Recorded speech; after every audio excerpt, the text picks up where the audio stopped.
Authenticity is something that cannot be forced.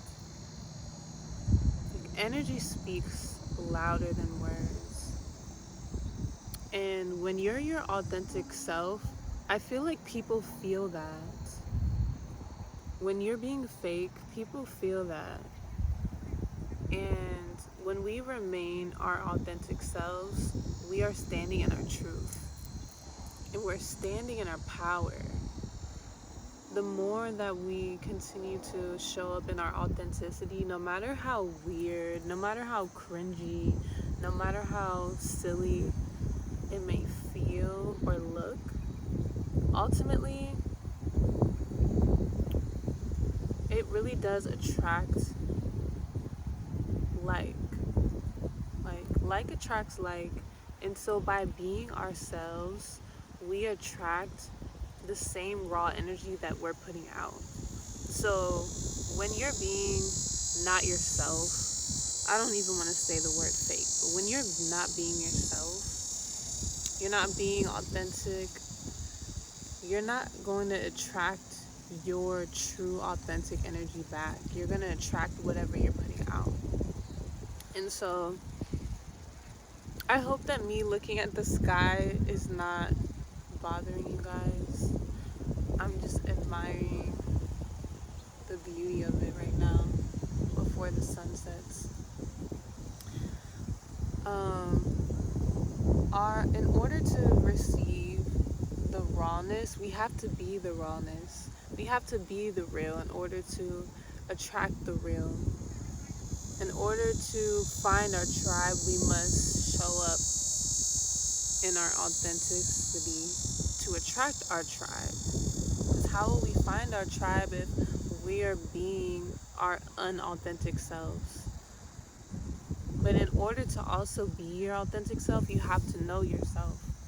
And this self-discovery journey is infinite. As long as we're here on earth, I feel like we are on a journey to find ourselves. We're finding out who we are. We're finding out, and not just who we are on the surface level, like not being defined by our positions in life, like not being defined by being a mother, for example, not being defined by your career, what you do for a living, but like really like in your soul, like who are you? What does your soul look like? You feel me? Like that's the stuff that I want to get to know, like with everybody. Like I'm not moved by what you do for a living. I'm not moved by your possessions. I'm moved by what really lights up your soul. What gets you excited? What gets you passionate? What makes you cry? Really the depths of you. And so when you get to know the depths of you, you can now show up as a level of yourself that surpasses the surface level, past what you can do for people, past your possessions, but really truly who you are and the imprint that you will leave on this earth when we leave here.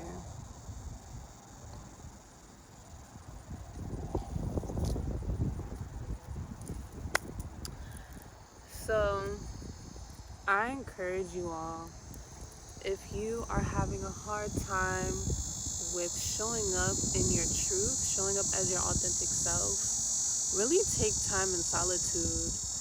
You really find yourself in solitude. In solitude, being alone, even when we're really not alone. Like, I really don't believe that.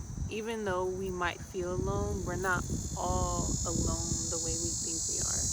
I feel like there's tons of unseen beings that are here walking on this earth with us, whether that be our spirit team, our spirit guides. You know, like we're always being divinely guided and protected. And so with that knowing, we're always safe to be ourselves. We're always being supported to be ourselves, to find ourselves. When I say in solitude, I'm talking letting go of the distractions, swapping out your nights out for nights in, getting to know yourself, whether that be you finding yourself through journaling, writing, reading self-help books, self-development books, meditating, going within, looking up, researching topics that you want to discover and know about, learn about. You know, doing the inner work, doing shadow work, doing inner child healing.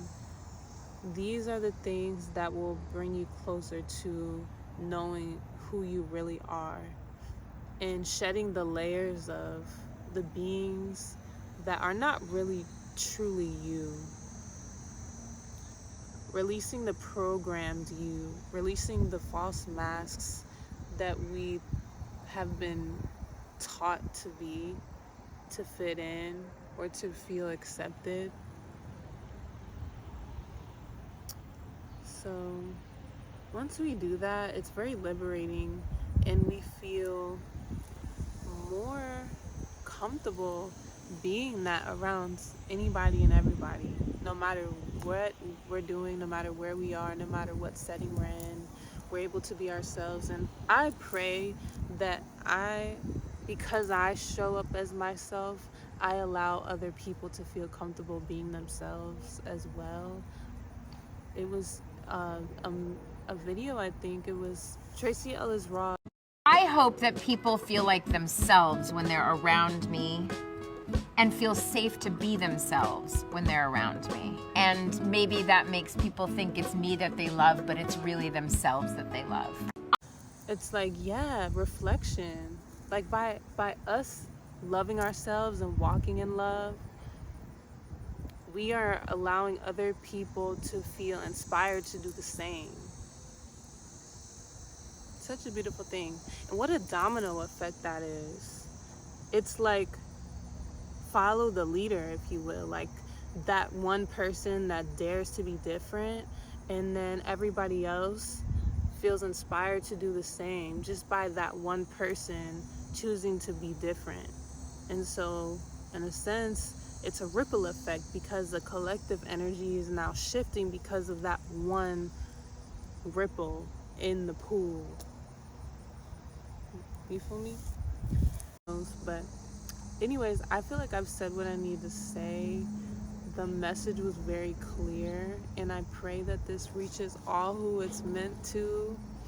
Shout outs to you if you've made it this far in the video. And I trust that you will continue to shine in your authenticity. Until next time.